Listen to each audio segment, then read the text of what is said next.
Boa noite. As aulas presenciais estão de regresso para todos os níveis de ensino. Na última quinta-feira, cerca de 7.000 alunos do secundário regressaram à escola. Já esta semana foi a vez do terceiro ciclo. 8.700 estudantes passam a ter aulas presenciais. O regresso à escola acontece depois de uma testagem massiva à Covid-19. No interesse público desta noite, vamos analisar os desafios que se colocam às escolas, professores e alunos nesta nova fase do ensino. Em estúdio contamos com a presença de António Pinho, presidente do Sindicato Democrático dos Professores, Francisco Oliveira, coordenador do Sindicato dos Professores da Madeira, ainda de António Pires, presidente do Conselho Executivo da Escola Secundária Francisco Franco. Mais à frente vamos estabelecer contactos por videochamada com as escolas da APEL, Santana e Ponta do Sol. Agradeço desde já a vossa presença para este interesse público. Começava por si, professor António Pires. Estávamos há 3 meses sem aulas presenciais para os alunos do ensino secundário. Como foi este regresso esta semana? Boa noite a todos. Bom, o regresso foi um regresso normal. Digamos que o grande desafio que se colocou às escolas foi no início do ano letivo, em setembro, agosto, em que foi necessário pensar um ano letivo de forma diferente. E aí, de facto, houve um desafio. A partir daí, as escolas organizaram-se, e esse foi, de facto, o grande desafio. E depois, no segundo período, quando foi necessário voltar ao ensino à distância, interrompeu-se esse ensino presencial.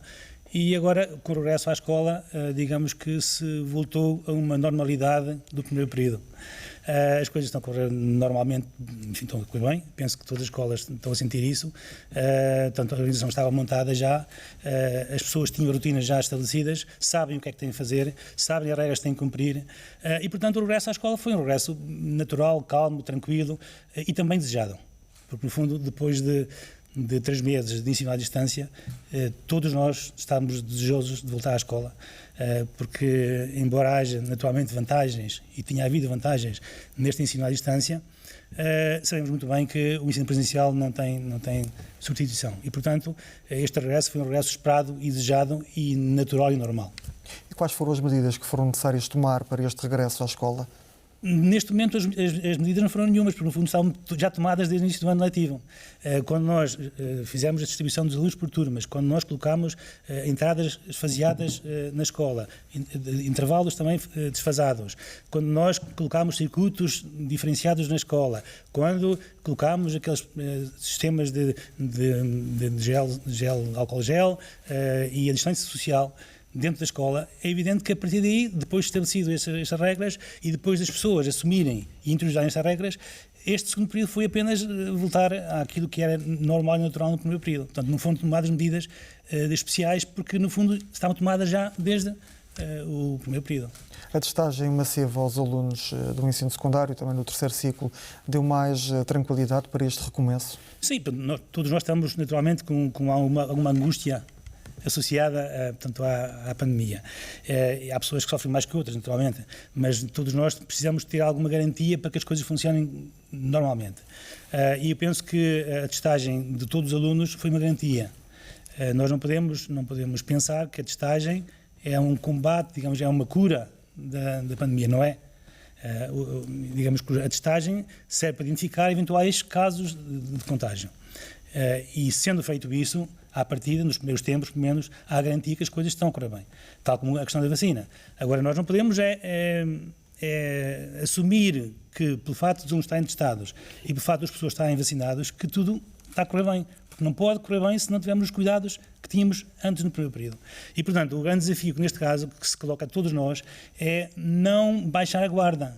E apesar da testagem e apesar da vacina, não podemos deixar de cumprir as regras gerais que todos nós temos que cumprir. E isso é que é o grande desafio, porque as pessoas não podem estar à espera que esses dois sistemas de testagem e vacina, até porque a vacina neste momento, para grande parte das pessoas, só foi a primeira dose e muitos têm que tomar a segunda dose. E, portanto, não podemos confiar de forma absoluta neste tipo de medidas. Temos que continuar a ter aquelas que temos desde o início do ano letivo. Professor Francisco Oliveira, este regresso à escola foi articulado neste caso com o Sindicato dos Professores da Madeira? Boa noite a todos. Em primeiro lugar, essa é uma questão muito pertinente. Nós temos colaborado dentro do possível em primeiro lugar, com os nossos associados, que têm recorrido muito ao sindicato a pedir muita informação, e temos sentido falta da parte da tutela de informação que não chega aos sindicatos de uma forma articulada e objetiva, e por outro lado também não chega às escolas, porque se fosse só aos sindicatos era mau, mas quando é aos sindicatos e às escolas é pior, porque nós temos informações de que muita informação chega às escolas na véspera ou na antevéspera da tomada de decisões importantes que implicam o envolvimento de muita gente e uma articulação em termos de logística alargada. E, na minha perspectiva, na perspectiva dos sindicatos de professores da Madeira, talvez esse seja o grande problema. É que talvez a Secretaria não tenha ainda percebido, não só a Secretaria da Educação, mas também a Secretaria da Saúde, talvez não tenham percebido, e o Governo Regional, que estamos todos do mesmo lado no combate à pandemia. E estamos todos do mesmo lado, estamos todos a torcer para que isto corra tudo muito bem. E às vezes parece que não acontece. Às vezes parece que toda a sabedoria, todo o saber fazer as coisas, toda a razão está de um lado, que é do lado da tutela e, mais alargadamente, do lado do Governo. Do lado dos professores e dos seus representantes, que são os sindicatos, pelo menos o nosso sindicato, não sei se em relação aos outros houve informação que não chegou ao Sindicato dos Professores da Madeira, mas parece que deste lado não há forma de colaborar. Ora, nós temos a certeza que podemos dar um contributo muito grande, porque são às dezenas os professores e os educadores que diariamente recorrem aos sindicatos de professores pelas mais diversas razões. Quais são os principais motivos da procura do sindicato? Quais são as dúvidas que os professores colocam? Ultimamente relacionados com a vacinação. Ainda hoje redigimos um ofício ao seu secretário de Educação a congratular-nos por ter sido encontrada uma forma de justificar as faltas por vacinação que, pelos vistos, a tutela não se tinha apercebido. Não só a tutela da Secretaria de Educação, mas também a da Saúde, porque aquilo que nós ouvimos de alguns responsáveis é que não havia muitos efeitos adversos. Isso não corresponde à realidade. Aquilo que nós constatamos das escolas, pelas muitas dezenas de contactos que tivemos, pelos mais diversos canais, é que as pessoas tiveram efetivamente efeitos. Mas isso é natural, isso era expectável. Isto não põe em causa o processo de vacinação. E nós somos grandes defensores do processo de vacinação. Aliás, ainda o Governo Regional não falava de vacinação dos profissionais de saúde, ainda se dizia que não era necessário. Já o Sindicato dos Professores da Madeira tinha dirigido 2 ou 3 ofícios ao seu Secretário de Saúde a reclamar isso, porque achávamos que era muito importante para garantir a continuidade do ensino presencial sem mais interrupções, ou pelo menos tentar isso, porque ninguém sabe se será suficiente ou não, mas pelo menos para tentar isso. E, portanto, nestes últimos tempos tivemos muitas perguntas sobre a questão da vacinação, justificação de faltas, mas também em relação às vacinas, que vacina tomar, qual era a estratégia do Governo Regional em relação ao prosseguimento do processo de vacinação. Como é que vai ser daqui para a frente? Ora, infelizmente, essa informação não tem sido dada o que devia ser. E eu lembro que ainda ontem a nossa federação, a FEMPROF, esteve na reunião do Infarmed, onde foram tomadas decisões, mas onde foi dada informação muito importante para todo o trabalho de coordenação com as diversas entidades. Infelizmente, aqui na região autónoma da Madeira não tem havido algo parecido, e isso era importante que houvesse, porque neste momento, como eu disse, todas as decisões são unilaterais e o saber, a razão, nunca está só de um lado. E aqui nós temos consciência perfeita disso e poderíamos dar, e temos dado, aliás, como já falei, o caso da vacinação foi um exemplo, mas outros aspectos em que nós nos apercebemos antes da tutela. E é muito importante a capacidade de auscultação. Tanto mais que isso está previsto na Lei Geral de Trabalho em Funções Públicas. A questão da segurança, higiene e saúde no trabalho, no artigo 350 da Lei Geral de Trabalho em Funções Públicas, está lá claramente dito que é matéria de negociação obrigatória.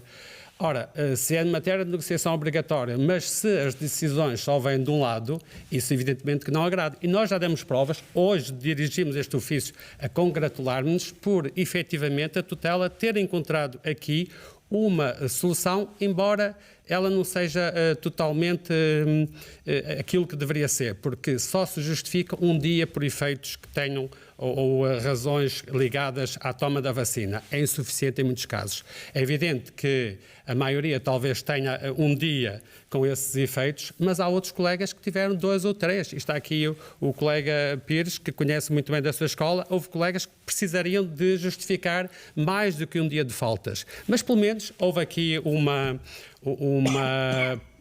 tentativa de minimizar esse dano e muito bem, procurando para uma situação especial também uma solução especial como esta. E é assim que temos de trabalhar. É, num contexto novo, procurar com todos os parceiros, e os sindicatos, quer queiram, quer não, são inegavelmente um parceiro fundamental, tanto mais que estão previstos na Constituição da República Portuguesa. Professor António Pinho, o Sindicato Democrático dos Professores também foi ouvido neste processo ou não?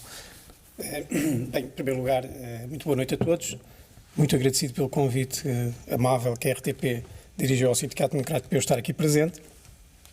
De facto, algumas das preocupações que o Francisco aqui acabou de expor são também algumas preocupações nossas. Há, de facto, aqui alguma desarticulação, alguma falta de comunicação, que há uma certa marginalização daquilo que pode ser a disponibilidade que os sindicatos sempre têm demonstrado para trabalhar e para ajudar, porque neste momento parece-me que não existirá ninguém neste setor que queira remar para trás. Portanto, nesse aspecto, nós estamos também disponíveis sempre para conversar, para pôr as coisas em cima da mesa. Há outras questões que se sobrepõem, que são as questões de legalidade e, de facto, se é ou não matéria negocial, é algo discutível, mas que também partilho em parte da opinião do Francisco nessa matéria. De qualquer forma, recuando aqui um pouco atrás, como disse há dias um ilustre madeirense, o cardeal José Tolentino Mendonça, esta pandemia empurrou-nos para o futuro e digamos que nos deixou a todos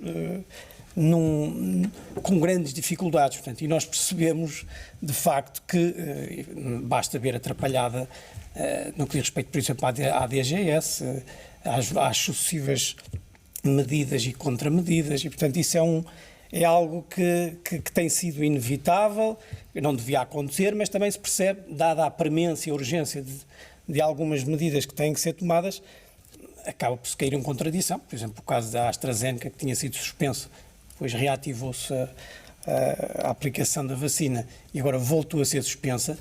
Isso tudo cria uma ansiedade enorme em quem tem que a fazer, como é evidente. Sente muita ansiedade por parte dos professores em relação a esta matéria? Essa é uma preocupação. Por exemplo, o Francisco estava a falar da vacinação e eu acrescento, por exemplo, uma das dúvidas, ainda que não devesse existir, era se eram obrigados a ser vacinados. Por exemplo, havia pessoas que, por opção, não queriam ser vacinados.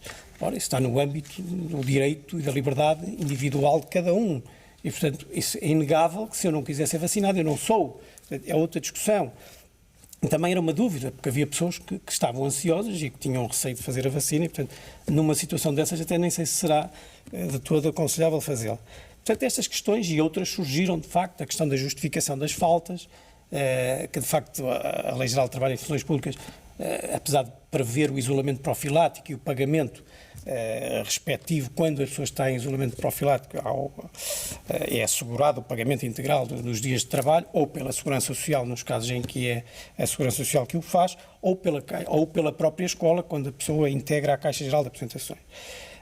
Esta matéria em particular, que são os efeitos adversos resultantes da vacina, não tem, de facto, cobertura legal, ficava no limbo, que obrigaria, eventualmente, as pessoas a consultar um médico e o médico a passar um atestado médico para fazer face às faltas. E era isso que estava a acontecer, se não houvesse esta intervenção entretanto. Estava a haver coisas piores, que era direções a pressionar os colegas para justificarem por conta das férias. Isso é uma ilegalidade, não é? E, portanto, foi importante o alerta que nós demos e, felizmente, houve abertura para encontrar soluções. E é assim que tem que funcionar as coisas. Mas eu não percebo como é que o António pode ter dúvidas quanto à obrigatoriedade de negociar esta matéria. Eu tenho aqui à minha frente a Lei Geral de Trabalho em Funções Públicas, capítulo 2º, negociação coletiva sobre o Estatuto dos Trabalhadores em Funções Públicas, artigo 350, objetos de negociação coletiva.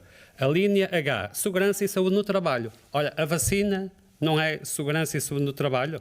A testagem não é segurança e saúde no trabalho? As medidas que há bocado enumerou o Pires que foram implementadas nas escolas não são segurança e saúde no trabalho? Eu não tenho quaisquer dúvidas sobre isso. Pode-se violar a lei. E, infelizmente, esse é um dos problemas desta pandemia. E com o estado de emergência, é que se atropela os direitos das pessoas. E, portanto, isso é uma coisa que não pode ser. Tudo é justificável através do estado de emergência. É uma situação especial, agora as pessoas parecem que não têm direito. Com certeza que as pessoas têm direito a recusar a vacina. Não foi exatamente isso que eu disse relativamente à questão legal. Eu não tenho dúvidas quanto a isso. Eu tenho algumas. Eu não tenho dúvidas. Já voltamos à nossa conversa em estúdio, mas para já vamos fazer uma primeira ronda pelos nossos convidados de outras escolas da região e começo exatamente pela escola da APEL. Gonçalo Faria é diretor pedagógico da APEL. Boa noite, está também em direto neste interesse público. Foi difícil esta readaptação para retomar o ensino presencial na última quinta-feira? Boa noite. Antes de mais, obrigado pelo convite para estar aqui presente e felicitar os colegas também de painel e as pessoas que estão em casa a nos ouvir. E reforçar a ideia, já aqui transmitida pelo professor António Pires, que as escolas, desde o início do ano, se prepararam para qualquer eventualidade. O regresso era muito desejado. Nós acho que já estávamos todos cansados e os alunos cansados de estarem em casa. Havia a necessidade do ensino presencial, principalmente para ajudar aqueles alunos que precisavam de um apoio mais concreto e mais próximo. E a escola, desde o início, tanto a escola da APEL como todas as outras escolas, planearam o seu ano letivo para esta eventualidade. O facto do que aconteceu agora foi o repetir de setembro, digamos. Os circuitos na escola estavam definidos, os planos pensados, os distanciamentos já estabelecidos e o regresso aconteceu de uma forma normal. Estávamos a falar aqui no estúdio de vacinas, de vacinação. Notou-se que em alguns casos houve alguma resistência por parte dos professores, também algumas incertezas em relação aos efeitos secundários da vacina e todas as notícias que têm vindo a ser publicadas. Sinto também na escola da APEL essa dificuldade, essa ansiedade de alguns professores. Houve sempre algo, devido à quantidade de notícias. Isto é um assunto que está sob os holofotes.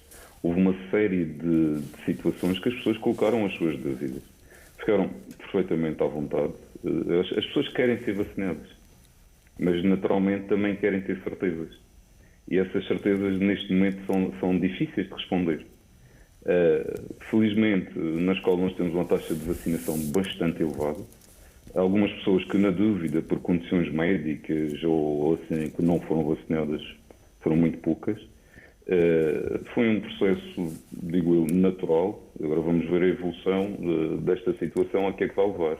A vacinação é tida como necessária, as pessoas estavam desejando a vacina, mas ninguém estava à espera desta confusão, digamos, em que a dúvida fez com que alguns pensassem duas vezes e efetivamente recusassem. Eu posso dizer que na escola, num universo de cerca de 150 pessoas, temos cerca de 97% de vacinação e as pessoas que eventualmente recusaram foi por essa dúvida, porque tinham condições de saúde que levavam à dúvida. A questão dos coágulos, tiveram episódios de saúde que levantavam dúvidas e preferiram ver o que é que vai acontecer e deixar para depois. Mas são pessoas que efetivamente querem ser vacinadas, mas com outro tipo de certeza. Esta taxa de vacinação elevada, segundo disse, 97%, dá outro tipo de conforto na escola? Dá, é verdade que é só uma dose. Neste momento é só uma dose, mas já dá outro tipo de confiança. Tanto a vacinação como também todo o procedimento de testagem dos alunos que aconteceu agora por estes dias, dá outro tipo de segurança para nós podermos fazer o nosso trabalho. Aliás, isso nota-se nota-se, mesmo na classe docente, outro tipo de alívio, outro tipo de alento para enfrentar o dia-a-dia e as dúvidas também do dia-a-dia. O fantasma do contágio continua a existir, toda a gente tem consciência disso. Os alunos têm sido muito sensibilizados para o cumprimento das regras, os professores têm tido um papel enorme nesta situação. Todos estamos cientes que não está nada resolvido, mas a verdade é que tanto a testagem como a vacinação foi algo que trouxe outra confiança para o início do ano, para este reinício do ano letivo de forma presencial, digamos. Uma outra questão que se tem colocado e está na ordem do dia está relacionada com o controlo das entradas e saídas nas escolas. Há uma indicação clara para que isso não aconteça, portanto, os alunos não podem sair da escola durante os intervalos. Tem sido difícil gerir toda essa situação? De que forma que está a ser feito esse controle?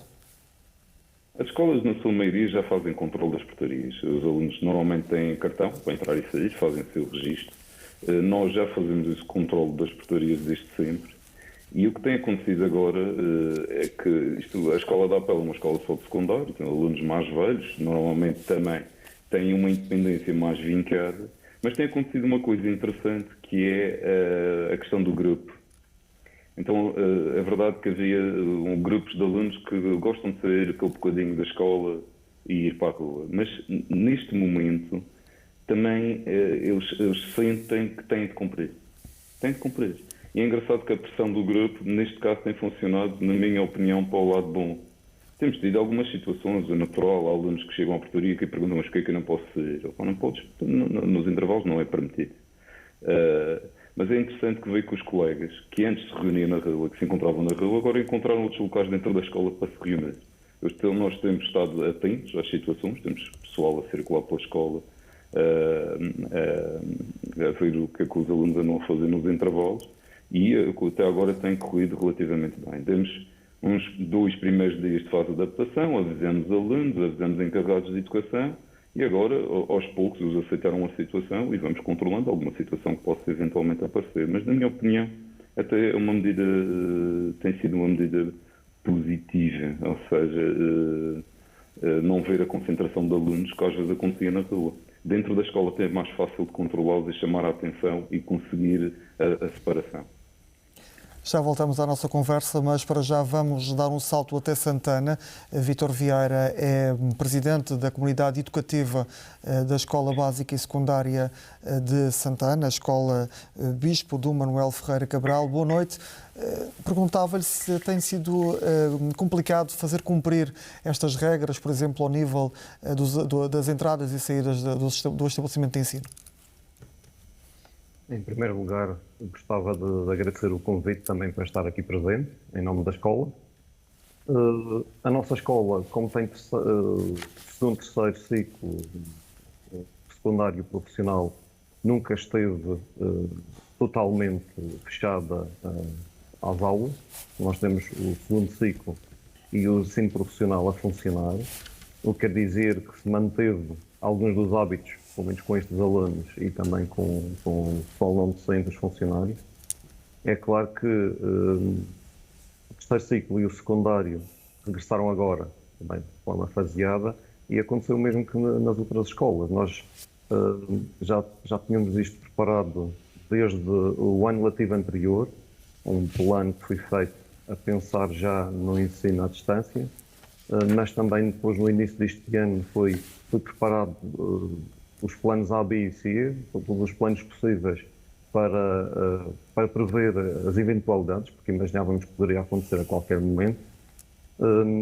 E todas estas questões que foram faladas agora também são questões comuns, mas também estamos a tentar fazer que os alunos e que as de educação também percebam, as entradas e saídas agora estão condicionadas, não podem, nos intervalos, fazer aquilo que faziam antes, não é? Como habitualmente. Já se evitava isso desde o início do ano letivo, também para não haver concentração de alunos junto aos espaços da escola, mesmo no interior da escola também chamamos a atenção para esse facto. Há uma exceção que é, em alguns casos, alunos que necessitam, já faziam assim, precisam de ir a casa almoçar, aí responsabilizamos um bocado a educação por vir buscar e vir colocar o aluno à escola. Aí não há o perigo de haver ajuntamentos também. E acho que está a funcionar muito bem. Estávamos ansiosos, como já diziam alguns colegas de outras escolas, estávamos ansiosos para que isto acontecesse. Precisamos do ensino presencial, quer para que funcione bem para aqueles alunos que necessitam de maior apoio, apesar dos alunos também que estiveram no ensino à distância e que precisavam desse apoio. Fomos identificando depois de turma e alguns professores foram prevenindo a escola de que havia alunos que precisavam de maior apoio. Então foi dada essa hipótese de alguns alunos serem acompanhados na escola em espaços com alguns professores ou até funcionários em vigilância, em que eles assistiam às aulas à distância na escola, mas com uma maior orientação e por isso mesmo também há uma outra coisa aqui importante na preparação do ano, como começamos o ano letivo mais cedo e vamos ter agora um prolongamento neste final de ano letivo, vamos conseguir de alguma forma, não se consegue garantir que seja totalmente, porque é difícil, mas vamos tentar recuperar algumas das aprendizagens que ficaram pelo caminho, porque também criou estes períodos de arranca para arranca, no sentido de temos aulas presenciais, temos aulas à distância, temos aulas presenciais, cria alguma ansiedade também nas crianças e nos jovens e também nos professores, porque a nossa escola, aquilo que fez foi também tentar que a rotina tinha sido criada desde o início do ano letivo até meados de janeiro, o ensino presencial, que essa rotina fosse mais ou menos mantida, de uma forma diferente do ano letivo anterior, que fosse mais ou menos mantida o horário dos alunos, o acompanhamento, em que eles ainda fosse quase que simulado o horário, eles teriam as mesmas horas que tinham no ensino presencial e isso ajudou também a que os alunos não se sentissem tão perdidos. Isso acho que foi um fator positivo também neste aspecto, porque a escola se preparou para isso, porque fomos tentando preparar conforme fomos adaptando os tais planos de contingência, para além de tudo aquilo que é necessário fazer relativamente aos cuidados da higiene, distanciamento, tudo isso. Ao longo deste tempo também fomos preparando os alunos para esta eventualidade do ensino à distância e não sendo como um mal, mas sim um mal menor.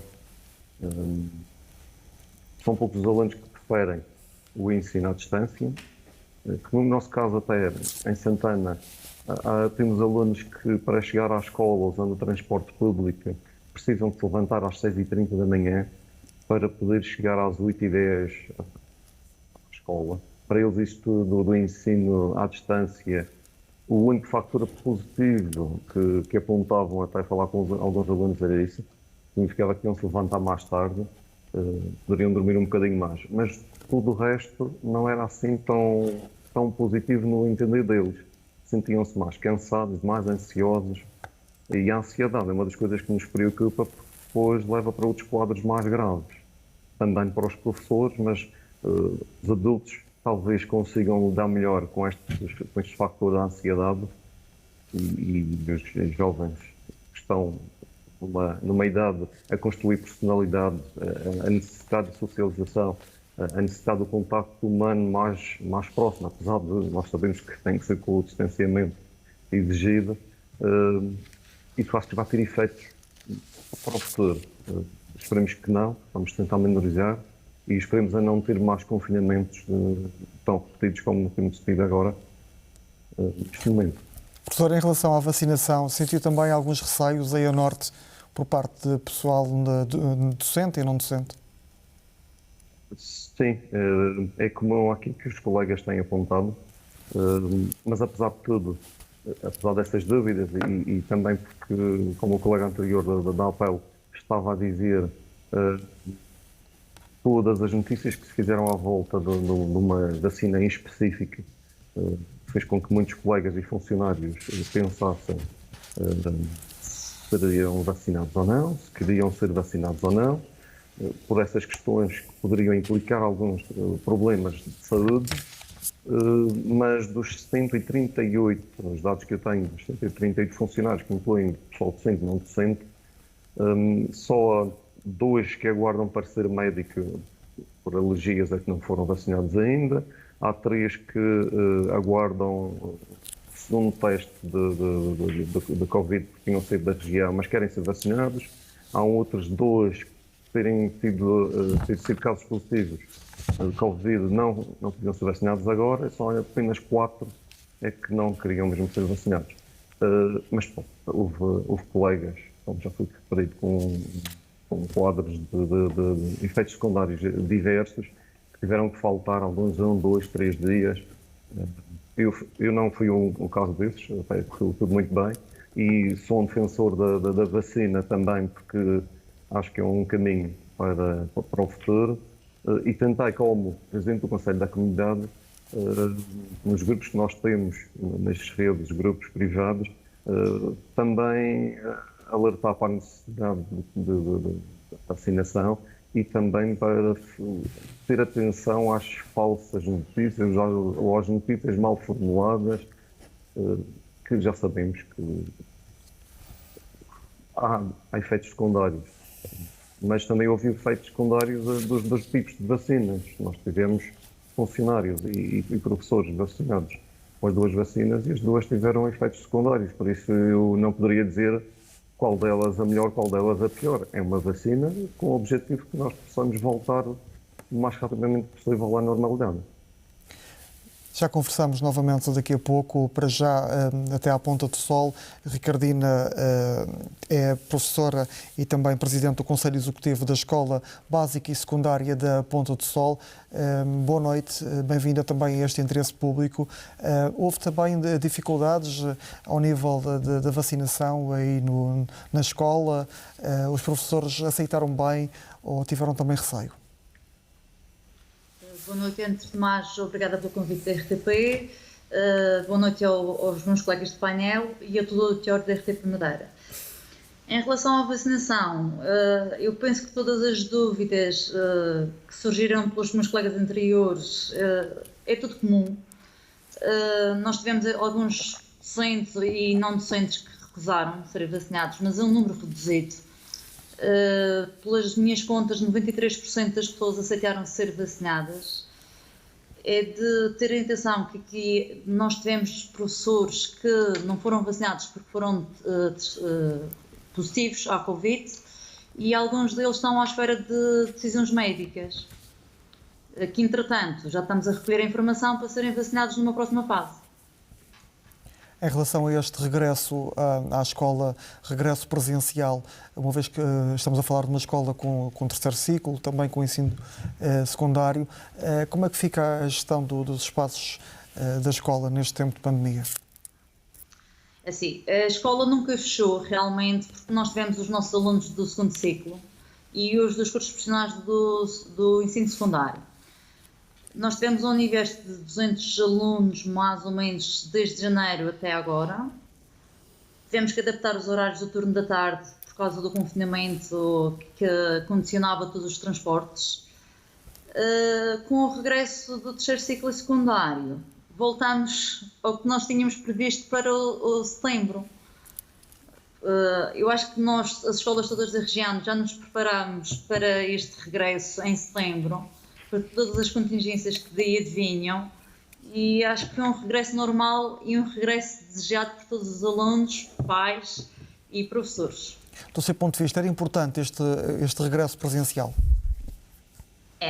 Era a parte da sociabilização dos nossos jovens estava-se a perder. Porque assim, os alunos gostam de ecrãs, mas o dia todo atrás de um ecrã não é saudável. E as amizades estavam-se a perder, a relação com os adultos, os funcionários da escola, os professores, estava-se a deteriorar-se. Eu acho que o regresso presencial, na quinta-feira passada e esta segunda-feira, era uma alegria na escola, dos alunos e dos professores. Ricardina Andrade, já falamos novamente daqui a pouco, retomamos a nossa conversa no estúdio. O professor António Pires sentia também que esta era uma necessidade, uma urgência, este regresso ao ensino presencial, sobretudo quando falamos em ensino secundário, em que há alunos que terão em breve, nos próximos meses, exames nacionais. Claro que sim. Este regresso é um regresso essencial e necessário. Se pensarmos que, enfim, da valência do ensino à distância nos vários ciclos, se calhar no secundário o impacto será menos negativo, porque são mais adultos, mais responsáveis e se calhar aqueles alunos que tinham objetivos definidos e que têm um suporte familiar consistente, esses se calhar não ficaram tão penalizados, mas há sempre uma penalização e naturalmente que não podemos nunca colocar na mesma balança as vantagens de um ensino e do outro.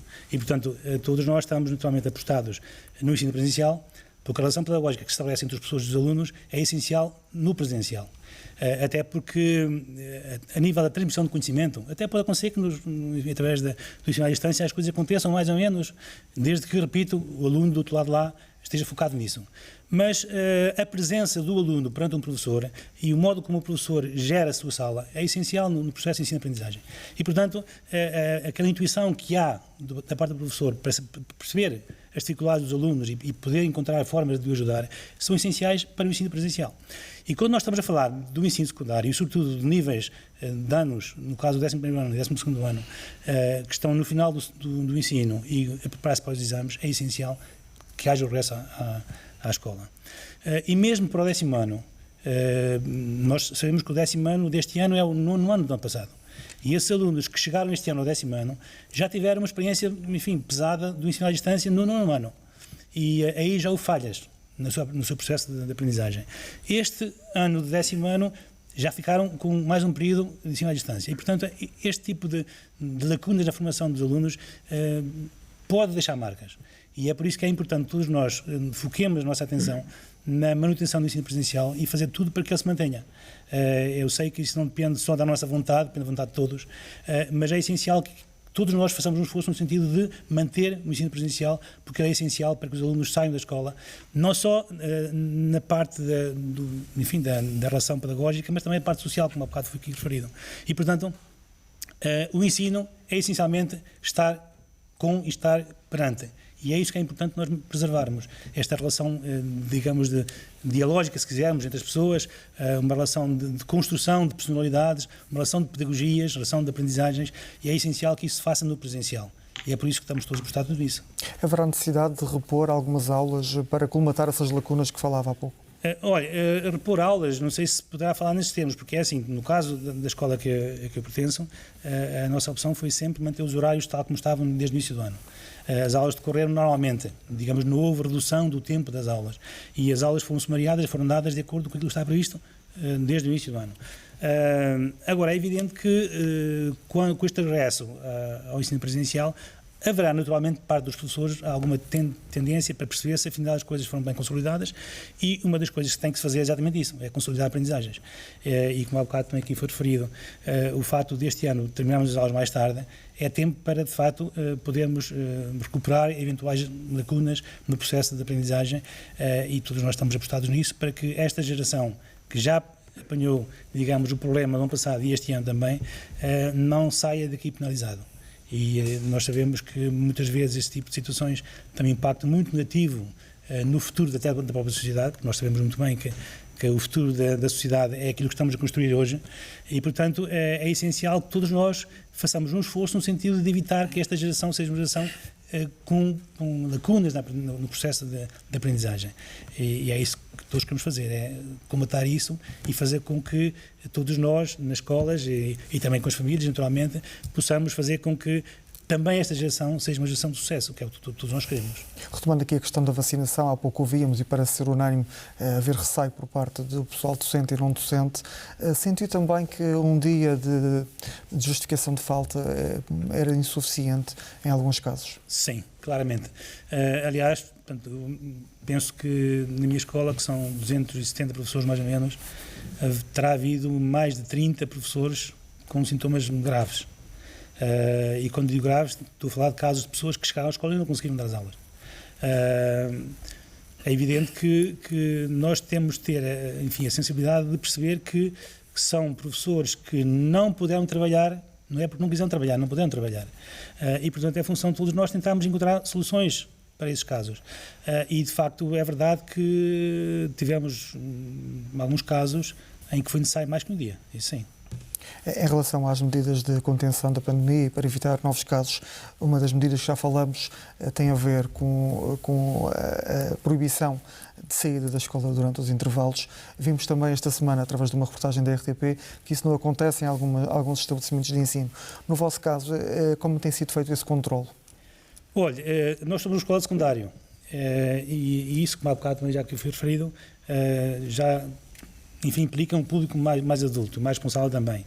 E também uma outra coisa, é que nem sempre os alunos todos têm o currículo todo. Há alunos que vão ter 2 aulas, 3 aulas e depois vão embora. O que nós fizemos foi o seguinte: quando soubemos da medida, antes de começarem as aulas e antes de voltarmos à escola, enviámos um mail para todos os alunos de todos os encarregados de educação a dar conta disso. E a envolver os pais neste processo também, porque é importante que todos nós colaboremos nesse sentido. E a sensibilização foi feita a partir daí, e na escola o que fizemos foi, nós temos uma entrada e uma saída, e o que fizemos foi fechar a saída. E as pessoas, quando precisam sair, têm que saber mostrar e dizer porque é que vão sair. O controle tem sido feito, eu acho que tem corrido bem. E há um aspecto importante, como é que realçar, que é enfim, a função pedagógica da polícia que tem dado também à volta da escola e que é muito bom também. Porque, no fundo, ainda hoje de manhã, quando cheguei à escola, tive a falar com eles, e o que me disseram é que, de facto, enfim, do modo geral, os alunos estão a portar-se bem. Portanto, nós não podemos olhar para as coisas do lado mau, temos que olhar para o lado bom das coisas. E, na verdade, a grande maioria das pessoas cumpre. E é isto que é importante. Cumpre dentro da escola e cumpre fora da escola. É evidente que há sempre... Estamos a falar de uma escola que tem 2.300 alunos. Não estamos à espera que toda a gente cumpra bem e se porte bem, naturalmente. Portanto, haverá alguns que não se portarão tão bem como isso. Mas isso é normal e, portanto, temos que realçar o facto de que, numa população com tanta gente, a esmagadora maioria das pessoas cumpre e cumpre bem. E eu posso dizer que, daquilo que me foi dado de perceber, e se nós compararmos o que está à volta da escola agora e o que estava... Portanto, no primeiro período é muito diferente, não tem nada a ver.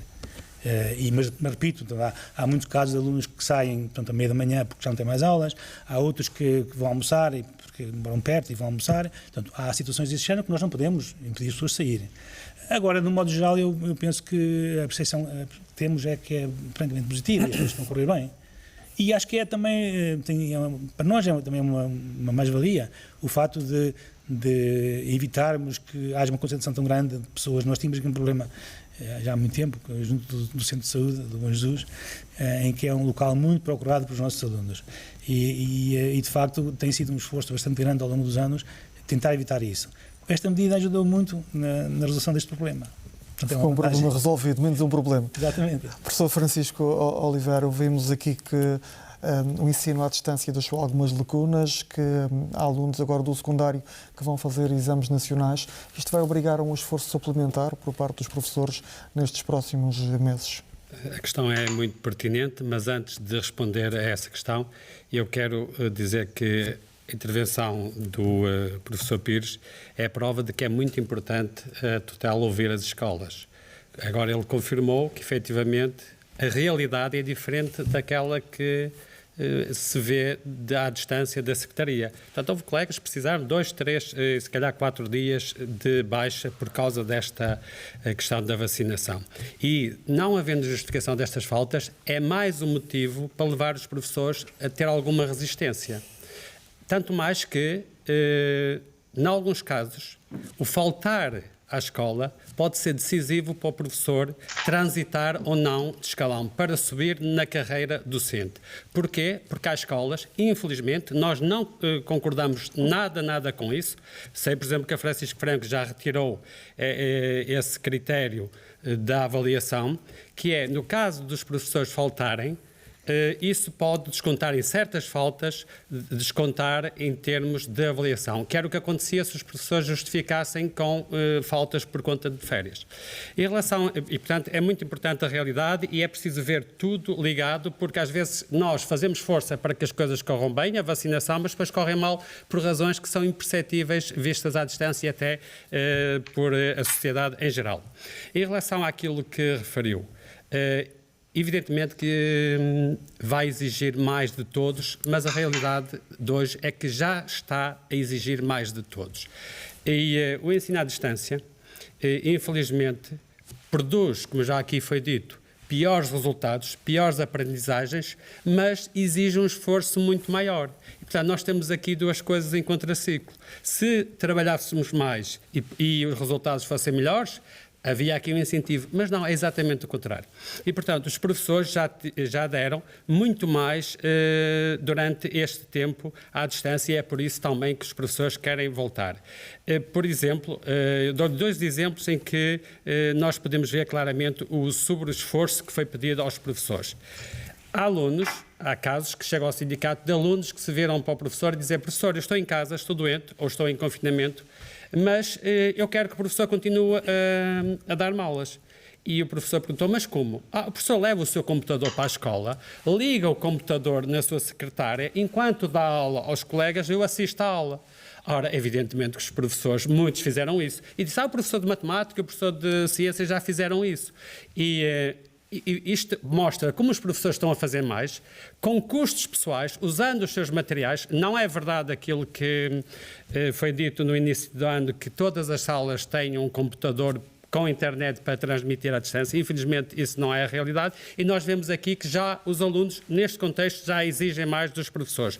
Mas outro caso, à distância, ligou-me há 2 ou 3 dias uma colega, esgotadíssima, revoltadíssima com esta alteração do calendário escolar, porque, tal como disse o Pires, mantiveram as escolas a sua calendarização, os professores lecionaram todas as aulas que estavam previstas e esta professora fez testes individuais, tem 3 turmas para cada um dos seus alunos, de 20 e tal alunos por turma, para evitar que houvesse fraude, para evitar que os alunos não aprendessem e que depois não tivesse a aferir efetivamente aquilo que aconteceu. Ora, fazer cerca de 100 testes e ainda por cima deu mais testes e fichas. Isto é um trabalho louco em termos de horas suplementares de trabalho que passam, evidentemente, ao lado de muita gente.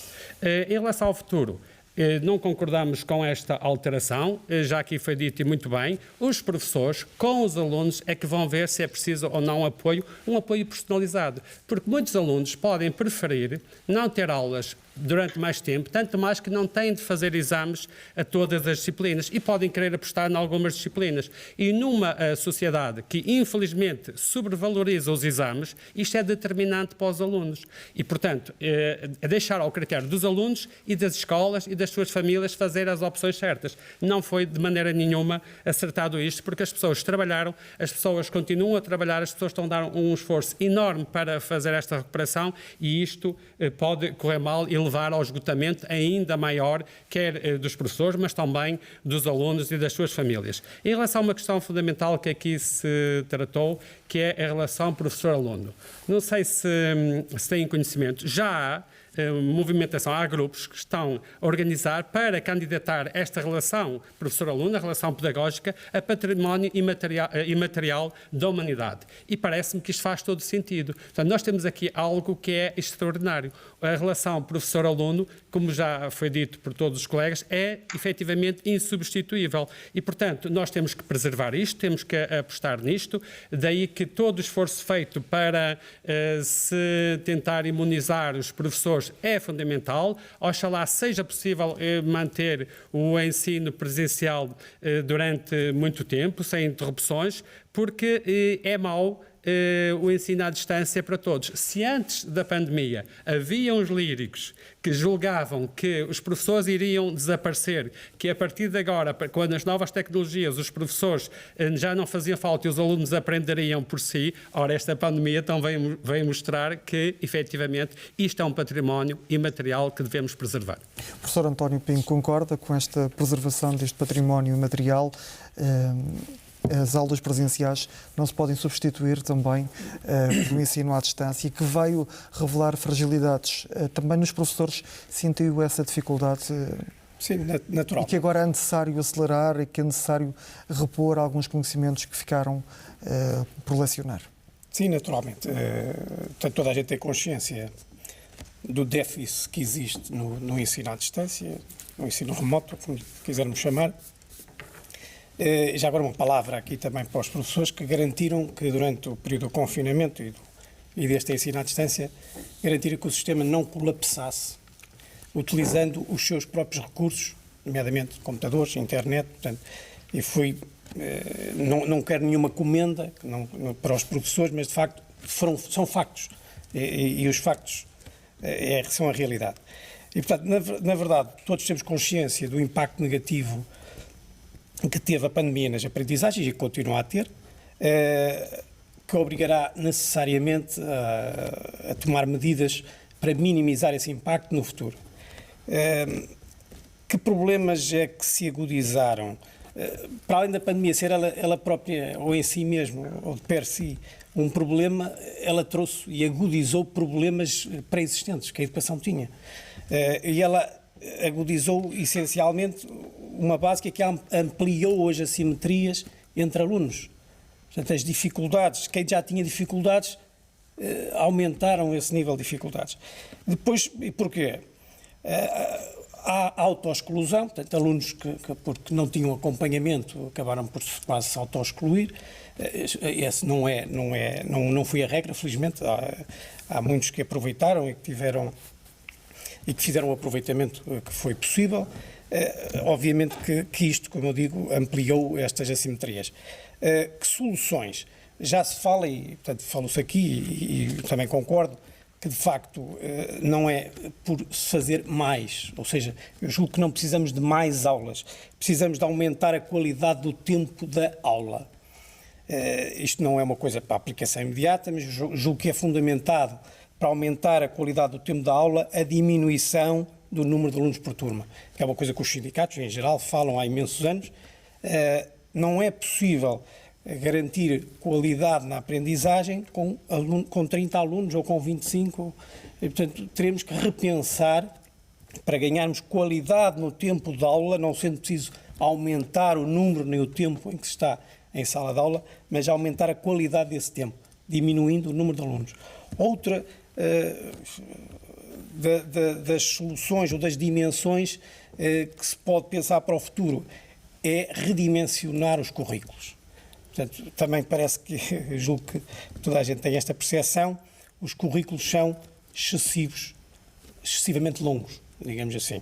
Portanto, é necessário redimensioná-los, não significa que ao torná-los mais curtos que se perca a qualidade, não, até se podem aprofundar mais alguns temas, que aí esse até seria o ideal, e definir essencialmente também aquilo que são as designadas aprendizagens essenciais. Portanto, eu penso que passa por aqui olhar um pouco para o futuro neste sentido.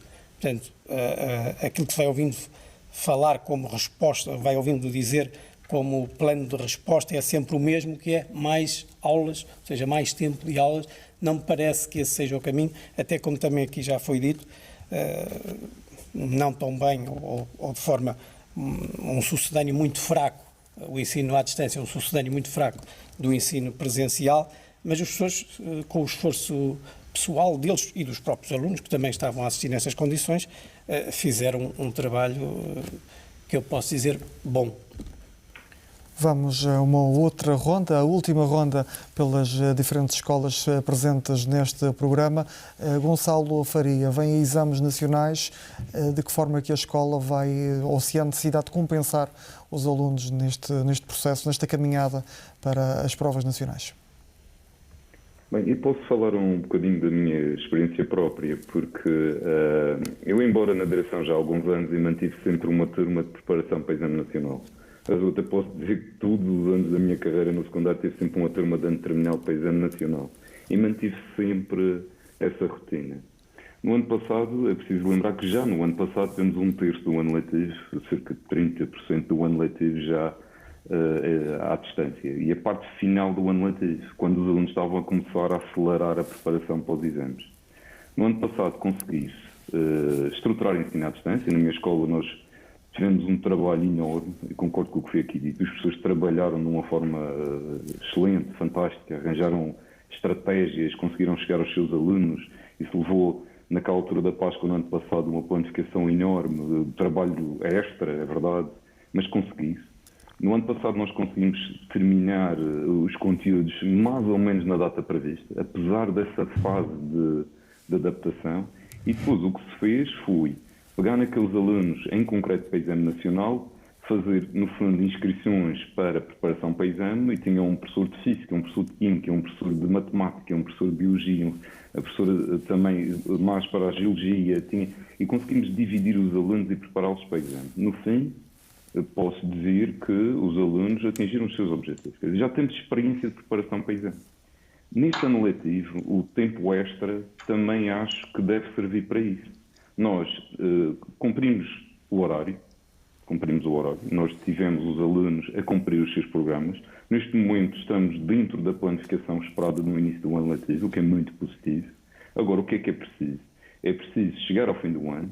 Neste momento as inscrições para exames terminam amanhã, quer dizer, em poucos dias sabemos mais ou menos quais são os alunos que vão fazer que exames, e vamos pensar o que é que vamos fazer na reta final do ano letivo com os alunos no presencial e tentar focar as aulas e a preparação para exame. Acabam-se os conteúdos, os alunos continuam dentro da sala de aula, mas continuamos com conteúdos concluídos a tirar dúvidas, e aí sim vamos conseguir ter uma percepção melhor das dificuldades de todo o processo. Já a esta altura já vai servir para isso. A tal empatia, professor-aluno, aquela facilidade de conseguir chamar a atenção que à distância não existe e que é muito importante.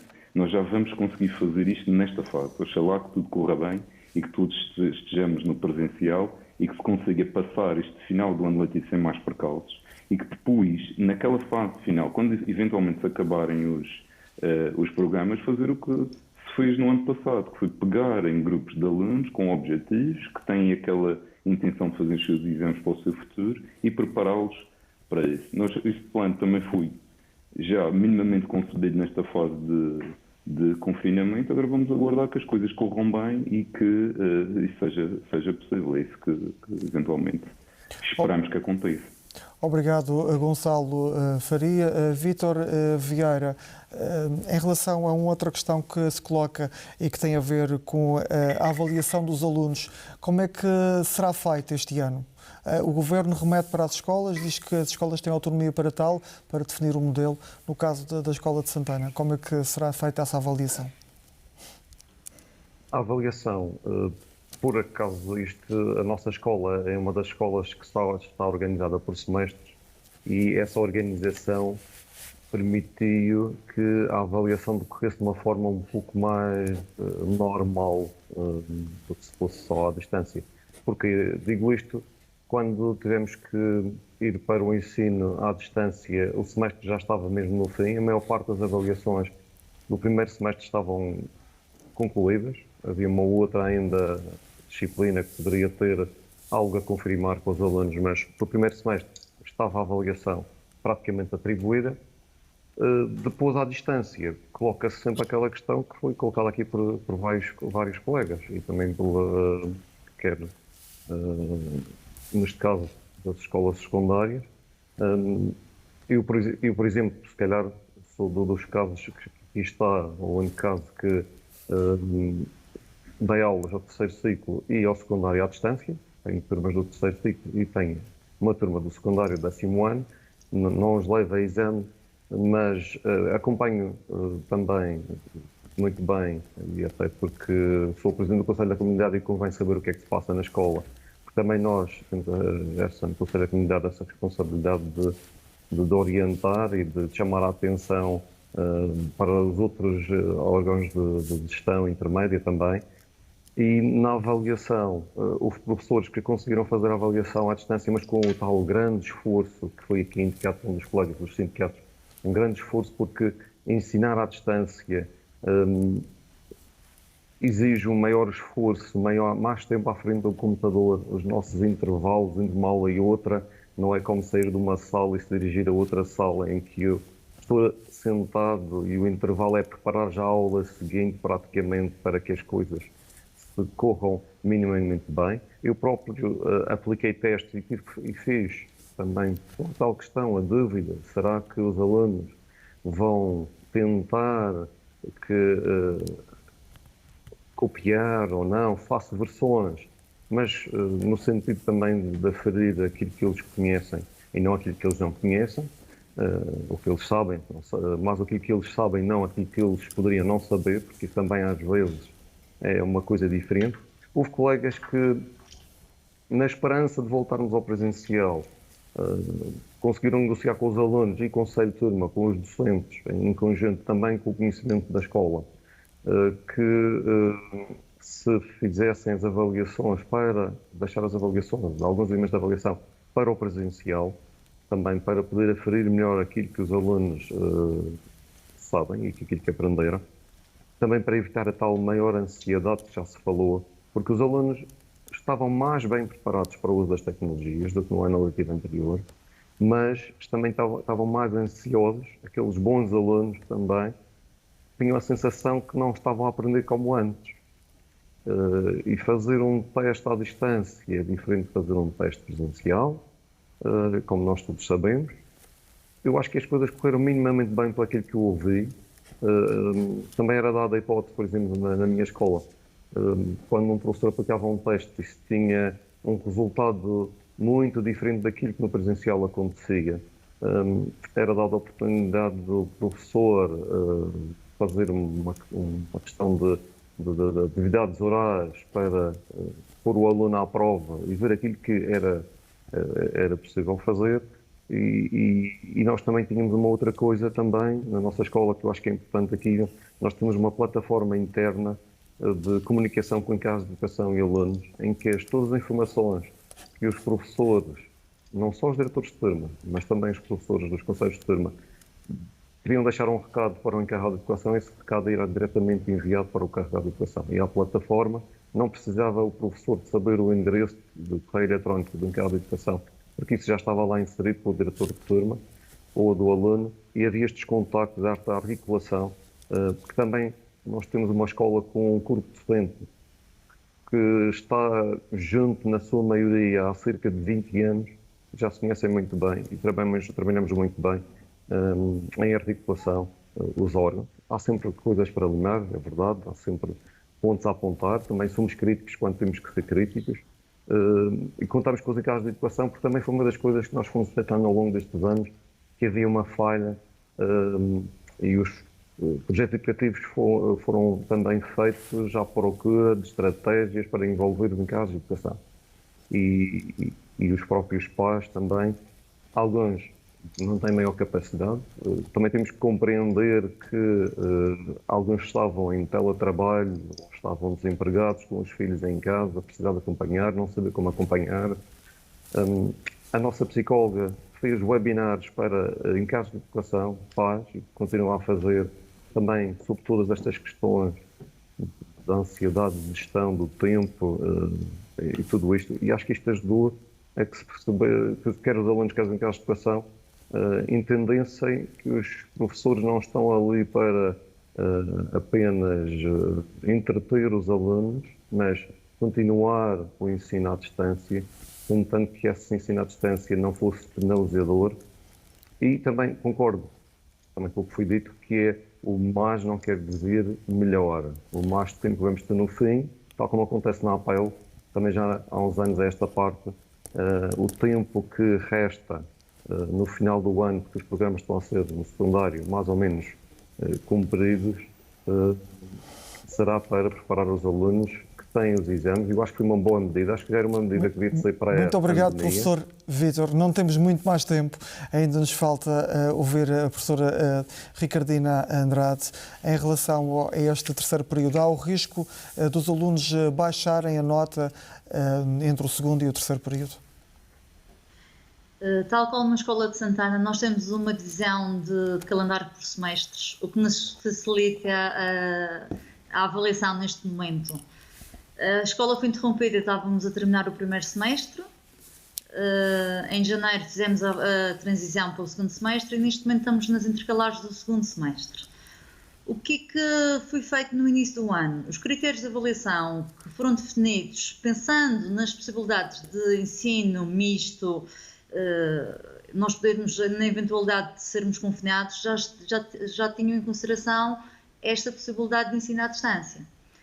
Portanto, não houve necessidade de ajustar critérios neste momento. Claro que há alunos, mas isto eu penso que em todas as escolas, os alunos que não gostam da escola, seja presencial ou seja de forma à distância, nunca vão ter os resultados esperados pelos professores. Ou serão os esperados os menos bons. Os bons alunos são sempre bons alunos, seja à distância ou presencial. Claro que estes bons alunos, como eu disse há pouco, eles têm saudade de estar na escola e a saudade da parte social. Claro que a avaliação, nós daqui a 15 dias saberemos se as avaliações subiram ou desceram. Eu tenho a opinião que se irão manter na sua grande maioria. A avaliação final do ano letivo e dirá se houve realmente grandes derrapagens ou não. Mas eu estou confiante que não. Muito obrigado, professora Ricardina Andrade, por ter estado também a dar o testemunho daquilo que se passa na Escola Básica e Secundária da Ponta do Sol. Vamos fechar esta nossa conversa. Professor António Pires, a questão da avaliação, como é que será feita no caso da Escola Secundária Francisco Franco, uma escola que tem cerca de 2.200 alunos? Bom, temos que pensar que a avaliação do aluno é aquela que se faz no terceiro período. Até lá, é o trabalho que se vai fazendo ao longo do ano. Não podemos deixar de pensar que o processo de ensino-aprendizagem implica uma avaliação permanente e constante. Aliás, o que diz a legislação é que a modalidade de avaliação essencial é a formativa, que é aquela que vai dando feedback constante do processo de ensino-aprendizagem ao professor e ao aluno e ao encarregado de educação. E, portanto, os critérios de avaliação que temos na escola são os critérios de avaliação para o ano. E no final do ano iremos fazer o balanço geral da avaliação do aluno. Ao longo neste caso concreto do segundo período, no ensino à distância, dependeu muito das disciplinas do modo como elas foram avaliadas, porque há disciplinas práticas onde é muito fácil manter uma avaliação consistente à distância. Aquelas que são teóricas é mais difícil. E é por isso que, em algumas disciplinas mais dependentes daqueles testes sumativos que normalmente se fazem, aí houve mais dificuldades, porque nós sabemos muito bem que não é fácil garantir objetividade e razoabilidade e rigor numa avaliação à distância, por exemplo, nos exames. Em alguns casos, os alunos até puderam fazer consulta para os testes. Isso depende da área das disciplinas, exatamente. Agora, mas o que é um fato é o seguinte, é que nós não podemos, ninguém põe a hipótese, por exemplo, de fazer exames nacionais à distância. Porquê? Porque sabe muito bem que haverá muitas formas de deturpar os resultados. E, portanto, o problema maior está nessas disciplinas mais teóricas que estão mais dependentes dos testes sumativos. Agora, há disciplinas práticas onde é muito mais fácil fazer essa avaliação. E, portanto, ao longo do ano, o aluno vai sendo avaliado no trabalho diário que faz com o professor. E, mesmo à distância, há muito trabalho que foi feito. Muitas questões foram feitas ao longo do período e que se traduziram em resultados escolares. Em termos globais, o que aconteceu no segundo período foi que a grande maioria das turmas subiu as médias. Eu penso que de todas as turmas da escola, acho que só terá havido uma turma em que houve uma descida da média de 1/10. De resto, todas elas subiram os resultados. E a tendência geral dos resultados na escola tem sido exatamente essa. Desde o primeiro período até o terceiro período, a tendência geral do trabalho que se faz com os alunos é uma melhoria constante. E este ano não foi exceção.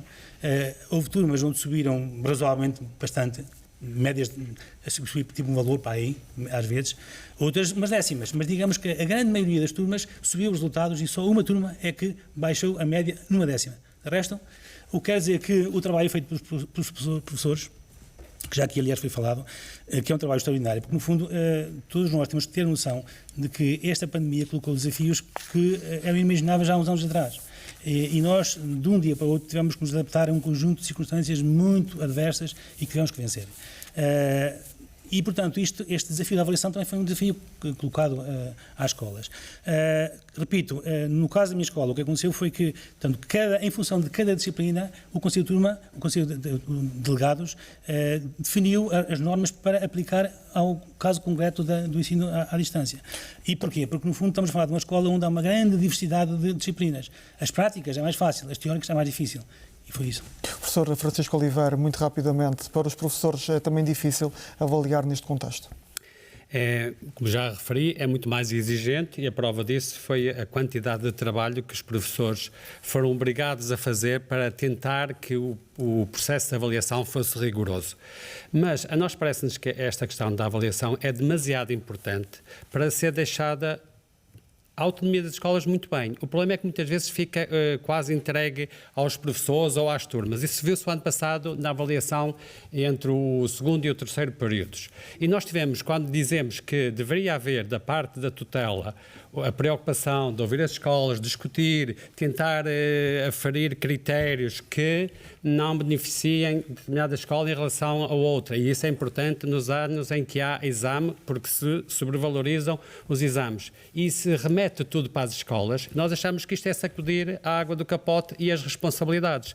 Porque o que nós constatamos no ano passado, esperemos que este ano não aconteça a mesma coisa, foi muitas dúvidas da parte dos nossos associados nos questionarem como é que eu faço, como é que entre o segundo e o terceiro período vou fazer, porque foi uma situação completamente nova. E é evidente que as escolas tinham todos os critérios definidos, mas houve ali uma situação completamente anómala e, portanto, era preciso tomar decisões, era preciso ver como é que se estava a fazer nas diversas escolas. E isto gerou uma grande ansiedade nos professores que nos confessaram estar entregues a si próprios em relação aos processos de avaliação e aos critérios de avaliação. Como é que eu faço? Conto ou não com a avaliação do terceiro período, que não foi tão exigente quanto a deste ano, porque não havia tanta preparação. Os professores avaliaram os seus alunos, tiveram muitas atividades, deram as aulas, mas evidentemente foi um processo diferente. E não houve aqui um cuidado de dizer, atenção, as orientações devem ser estas, depois de ouvir as escolas, depois de ouvir os professores. E esse cuidado, infelizmente, não foi tido em conta. Professor António Pinho, concorda também que devia haver um critério comum em termos de avaliação para evitar depois discriminação entre escolas, entre alunos? Sim, de facto, em teoria concordo que pudesse haver alguma harmonização de medidas de forma a haver critérios o mais comuns possíveis entre docentes. Ou entre escolas, melhor dizendo, no processo avaliativo. Nós continuamos, de facto, muito próximos dos mecanismos mais formais de avaliação, temos muita dificuldade em fugir desses mecanismos formais. Como o professor Pires disse há pouco, a avaliação formativa tem também um pendor e uma relevância, aliás, é a dimensão mais importante da avaliação. Nem sempre conseguimos considerá-la como tal, portanto, porque, de facto, é uma coisa enraizada, portanto, na cultura da avaliativa, de que ainda estamos muito agarrados ao teste, e eu percebo, porque de facto não há muitas soluções e as pessoas acabam por ter essa, digamos que é um mecanismo mais fácil e que permite resultados mais imediatos, não é? Portanto, acaba por ser isso. Agora, temos que encarar isto como uma situação de exceção, portanto, se tudo o resto é excepcional, a avaliação também tem que seguir um pouco o caminho da exceção. E, portanto, adaptar-se. Em certa medida, a pessoa tem que se adaptar às circunstâncias e tentar avaliar o melhor possível, que lhe for possível, face àquilo que tem à sua frente. Professor António Pires, só uma última questão, muito rápida, menos 30 segundos. A testagem mais frequente devia continuar a existir até ao final do terceiro período? Eu penso que sim, daria a todos nós uma garantia adicional de segurança. Agora, eu também percebo que a logística que é necessário instalar é muito pesada. Eu estou a falar do caso da minha escola. A minha escola, com 2.300 alunos, não é razoável fazer testagens frequentes. Agora, que se faça por amostras, ou que se faça uma semana um número X, na semana seguinte outro número, acho razoável, acho interessante, porque no fundo dá uma sensação de segurança a todos aqueles que estão a trabalhar nas escolas. Eu acho que isso é importante. Agora, repito, não acho muito razoável e muito funcional que isso aconteça para todos os alunos. Isso é um bocado difícil. Devia ser dada prioridade a que alunos? A que nível de ensino? Eu acho que, não sei se falar em prioridade, tipo a mostra, talvez, porque é assim que se identificam as coisas, penso eu. Agora, estamos a falar no caso de alunos do ensino secundário. Eu acho que é importante que se garanta que os alunos que vão ter exames, por exemplo, que fiquem mais protegidos. Acho que é uma medida interessante. Agora, também não acho... São medidas que são difíceis de implementar, porque no fundo estamos a falar de população muito, muito grande. E eu estou a imaginar no caso que aconteceu na escola.